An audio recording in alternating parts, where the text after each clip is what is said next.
All right. Well, thank you so much. I'm really excited to be able to speak to everybody here today. I must first off thank the Faculty of Classics and Darwin College, Cambridge, for being able to fund part of this research.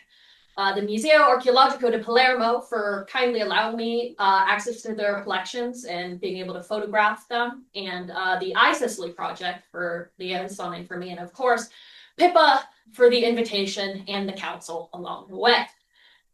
So, I am going to speak about the visual effects employed by a unique set of funerary inscriptions, tombstones, which may or may not imply actual tombs, from the archaic Greek city-state of Selinous. There's a variety of significant and interesting visual effects, but most of all, I argue, is their use of blank space, which I argue evokes grief in a way unique that I've never seen elsewhere. I will note going forward that all color photos are my own, as are any drawings. So I'm not going to belabor the theoretical framework here because we all are, after all, gathered in this room to hear about the material and visual properties of writing. But needless to say, I employ a network-based approach in which writing is contextualized as the material outcome of various interlinked individual and sociocultural processes. I also take some inspiration from manuscript studies and their concept of imagination. But of course, there is even more dimensions at play in here. Not that I would even say there's only two dimensions in manuscript studies, but it only grows. That's the point. And I follow Williams' definition of memory as a creative process, quote, constituted by performance, material culture, place, and landscape, end quote. Most influential for my approach, however, is the work of John Wiley, a geographer, in his examination of memorial benches in Cornwall. Instead of foregrounding presence as the driver of emotional response in the viewer, as is common in studies of grief and funerary monuments and the like, he frames it as a question of absence instead, and asserting that it too is at the heart of the point of view. A memorial, whether it's a stone or a bench or something else entirely, may in fact draw attention to what is absent, not what is present, and in doing so, refuse to close the distance between the viewer and the deceased. I'm not going to linger on this. This is just a brief glance at the corpus with some of the corpora I draw from there, but that's technicality, not relevant quite right now.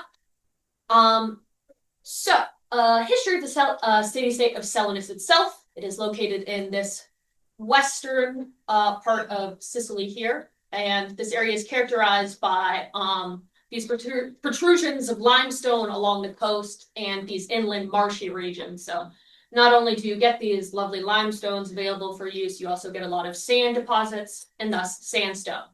And even though Selinous is a very well connected trade network, they do largely prefer to use their own materials as opposed to importing marbles.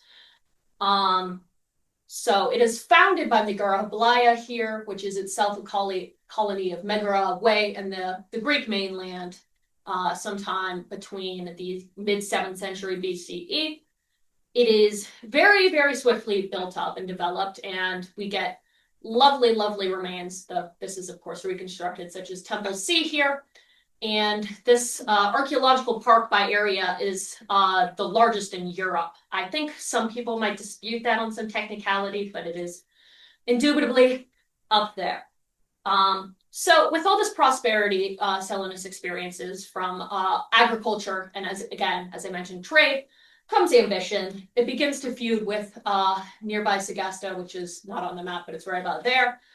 Very, very long story short, it is sacked by Carthage in 409 BCE. This marks a bit of a decline. The city is largely, though not entirely, depopulated.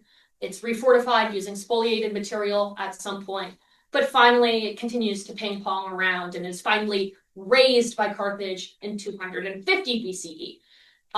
Ancient historians consider this the absolute endpoint of the city, though we do have accounts and indicative evidence in the necropolis that people use them after this, but for all intents and purposes, this is the end of Selinous. So The very, very high resolution image to the left depicts the necropolis, the main three of Selinous, from which our inscriptions hail.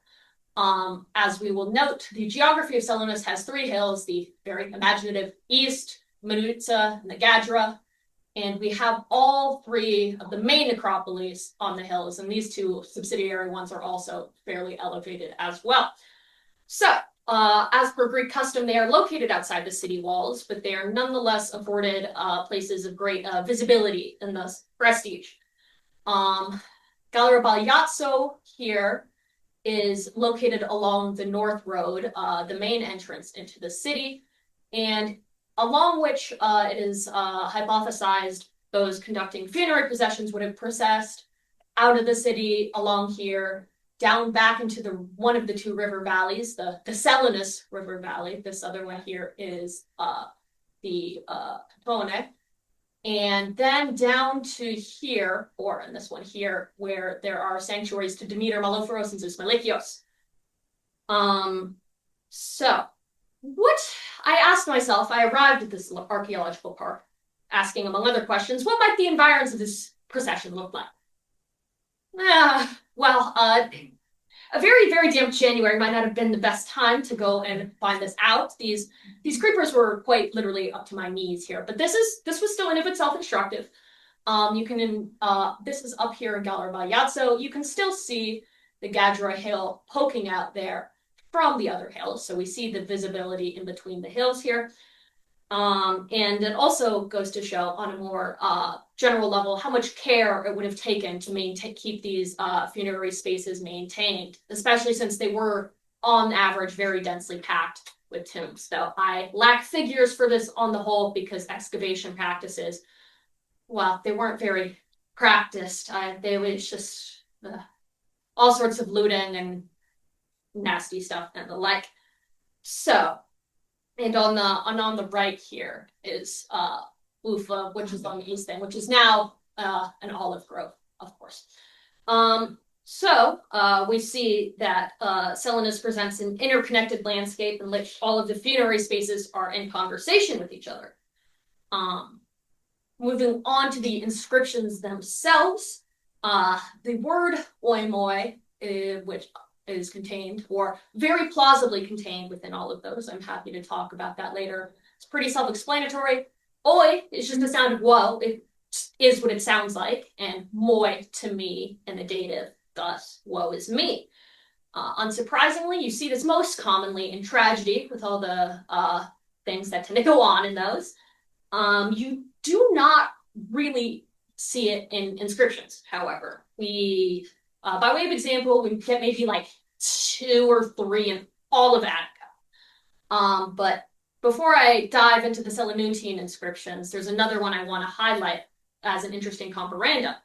And that's the stele set up by, and it starts with OIMOI, and it says specifically, Archidamus the Selinuntine set me up. So right away, we have this interesting suggestion that there is something uniquely Selinuntine about this formula. This Archidamus, being at Delphi, was hypothesized to be an ambassador or some city official of sort. And in a performative place like Delphi, where city-states all over would come to display their wealth and the like, it is certainly plausible that he would want to amplify whatever Selinuntineness he may have had in this place. I'm not really interested in going into a full-blown civic identity argument. But what can be said for sure is this is absolutely, this formula, OIMOI, name of the deceased in the vocative, is absolutely a regional trend. About of all variants of OIMOI and inscriptions I've been able to find, there's maybe about 30. Give or take. So that leaves half just from this one city-state. So that itself is extremely suggestive. Who is the me in OIMOI here, right? We could say it's just a generic kind of sound of woe at this point. So it's just like, alas. And I guess we could say that, but that's no fun. I do think there might be me's here behind this OIMOI. thankfully, in the archaic Greek context, all reading would have been vocalized. So anybody reading one of these stones would have read it aloud, thus continuing the vocal force that is unsurprisingly associated with an exclamation. So in this sense, it kind of serves as a procedural reminder to say the things when you're at an Acropolis that would be expected of you. So in that way, it doesn't even matter whether one is strictly literate. You don't have to necessarily know the encoding of a specific exclamation to know that there's words here at this funerary location. I should probably be saying these words because they're the things I would hopefully do anyways. So in this sense, the stone itself does not speak and just precipitates the speech of the viewer.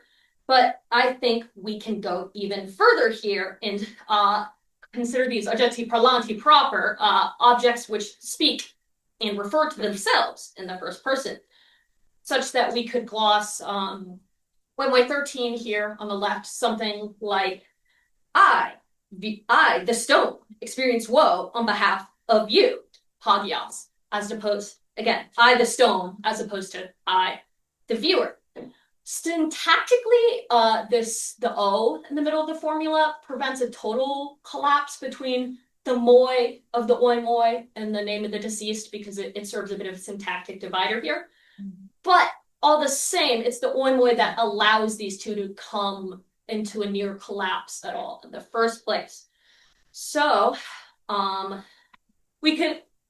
there's a suggestion I'm quite fond of, and it's perhaps a little frivolous, but this one commentator expands this in the line of Sappho 94, such that it would read something like, woe is me that I have suffered terribly, O Hagios, for you did abandon me.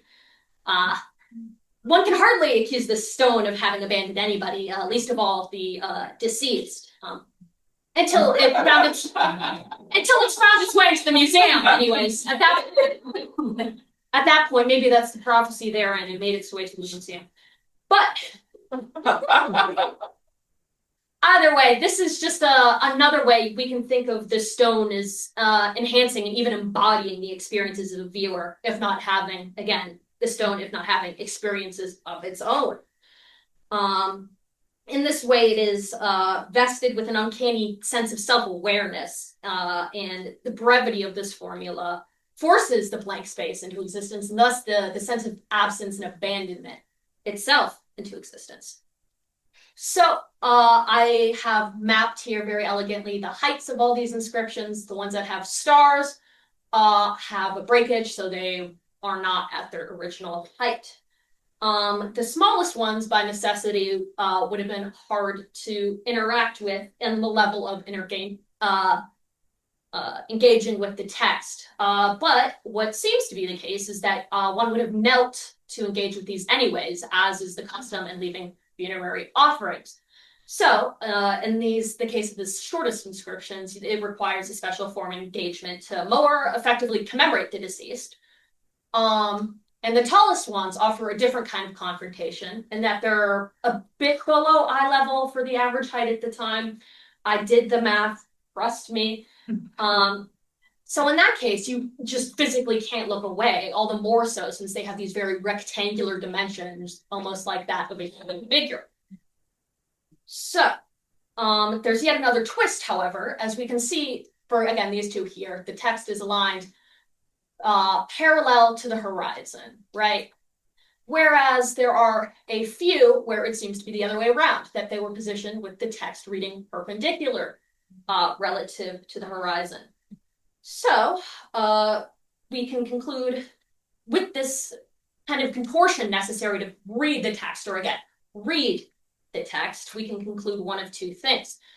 That the text was the most efficacious part of the inscription, such that it demands a special form of engagement, or that it is not the most efficacious part of the inscription.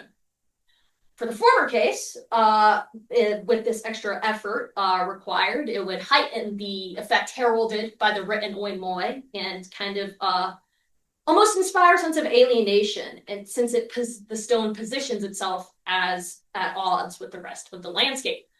As for the other case, if it's not the most efficacious part, We'll get to that shortly in terms of the blank space and other visual decorations. So, as mentioned with the haphazard excavation processes, it's very rare we have any kind of find spot for these. If we're lucky, we get the necropolis and nothing else. But we know quite a lot, luckily, and this is because it's more one of the recent ones, OIMOI 14 here. We know that it was used as a slab, and importantly, the inscribed side was placed face down above the head of the deceased. Extremely striking indeed. I'm not really aware of, I'm only aware of like a couple parallels in the Mediterranean, entire Mediterranean. Please share more if anybody has any. The one writer interprets this as the viewer conveying their cries of grief as directly as possible to the deceased, such that they become the primary viewer and, I suppose, hearer of the inscription.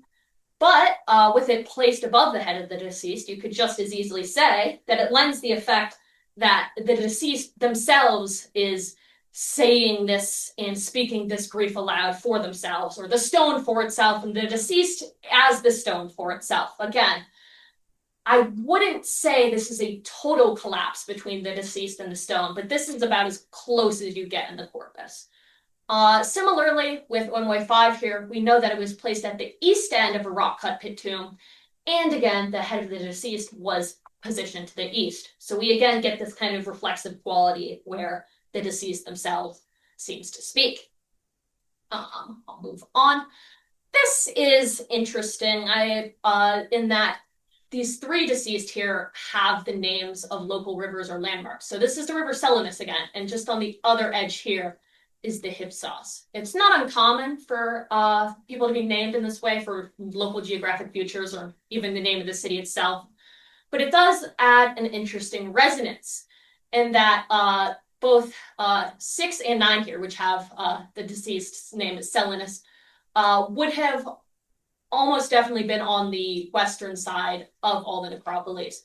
They would have been in sight of the river Selinous. They would have been in sight of the city of Selinous. And with this adds an interesting valence in which the brevity invites the brevity of this statement invites the collapse between the three of them, and that they are Selinous is looking at the Selinous is looking at the Selinous, and you can bounce that around as many times as you want. On the other hand, Hypsos here would not have been able to see the river Hypsos. It is pretty close. It's 3 kilometers or so, but even on that hill, you just cannot see it. So you get a contrasting effect in that sense, in which there is no viewpoint, and that there's the memory of the deceased is again evoked from an absence from the source of their namesake, or likely namesake, I suppose. So in these cases, the viewer, in looking at the funerary monuments, and looking at the deceased, has an opportunity to look with them as well in this larger sense of reflection. This is just kind of a fun fact. I can come back to this later. This was just some of the spoliated material I alluded to. All right. In terms of other decorations, we get quite a few with shields on here. This one is not a shield. It's just here because it's also circular. This is an abstracted wreath formation. But the shields are interesting in that they're primed to take up quite a bit of the surface of the stone.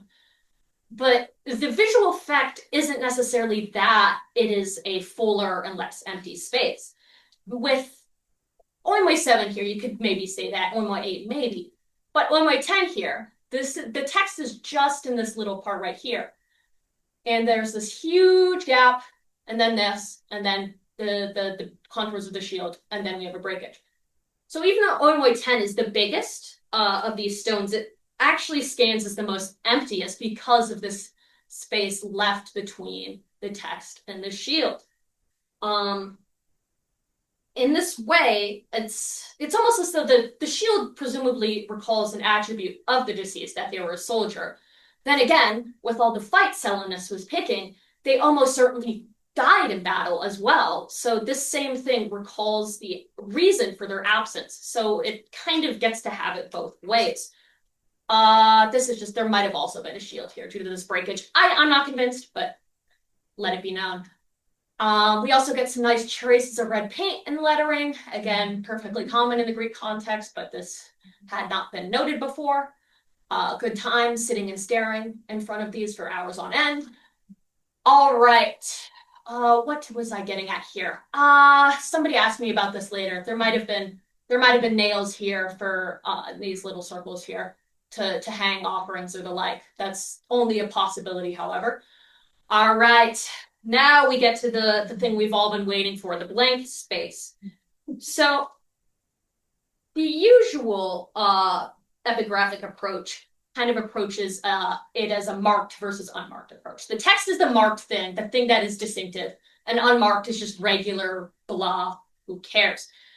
And that's unsurprising in the sense that, of course, an epigrapher is going to think the text is the more readily interpretable part of this inscription as a whole.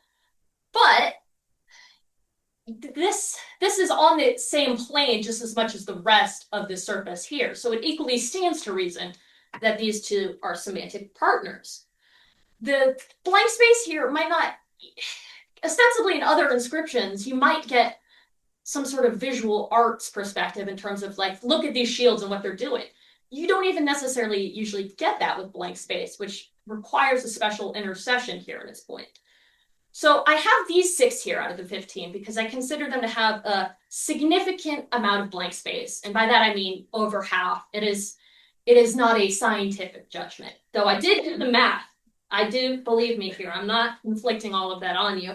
But what I will inflict on you in that vein, though, is I took the ratio of the text to the surface just on this just on the facing plane, the inscribed plane here. And what we get here is that the largest ratio of text to surface here is this one with about 21%. So the text is like 21% of the surface. The lowest here is OIMOI 14 with the text only taking up 0.5%. This one is huge. It's kind of hard to tell based on the drawing. And the average for this is about 10%. But you might just say, okay, plenty of things can have blank space. Is there really anything that's special about the Selinutine OIMOI corpus? To which I look at a few other Selinutine OIMOI inscriptions to see if they really have a composite amount of blank space. And these are all inscriptions that are very brief as well. Most of these are just the name of the deceased and their patronymic. So it's not like they're these are theoretically basically at an equal length. But what I find is that I would say, by my estimate, about 4 out of 7 of these have a pretty big amount of blank space as well. The proportion within these occurrences that do have, I say, significant blank space are very different. For reference here, the smallest ratio in these comparanda they have here is 100 here. So this one takes up 25% of the inscribed surface here. That is still larger than, that is still in contrast to OIMOI 1 here. This is the most it takes up is 21%. And the lowest of the comparanda is still 25%. So even the difference between the two is just still that much higher. So, and again, this is all a very conservative way of approaching it, insofar as I'm only looking at the inscribed surface. If we wanted to get really material about this, we would be doing the entire surface area of the entire stone. But some people might cry foul at that it's tipping the scales a little too much. So I refrain from that. But all this is to say that this really does force me to conclude that there is something about the brevity of the Selinutine OIMOI formula generates such a significant amount of blank space and vice versa. There is something interesting happening here beyond sheer chance, even though I would argue this is a question of effect, right? I'm not necessarily trying to speak to the intentions of the stone carvers, though there very well might have been some. It is something that a viewer would have plausibly experienced. So I conclude that the OIMOI inscriptions with variety of interactions produce striking visual effects that be conceptualized in terms of absence and presence. Whether by presenting the viewer with local materials or by placing names near or far to kin rivers, the landscape is rendered complicit in the grieving process. Similarly, the viewer is displaced by text recalling their cries of grief by being placed in difficult-to-read registers. Even the deceased or their memorials seem to hear and see and speak for themselves this exclamation which arises at absence made present. The inscriptions fill surfaces which render the presence of the deceased more vividly, but these same details only reveal the reason for the fact of their absence. The Selinous OIMOI inscriptions have this particular vacancy and this particular valency within that which invests them with a peculiar force of speech indeed, one which continues to resound today. Thank you. And this is also a lack we're not doing this yet.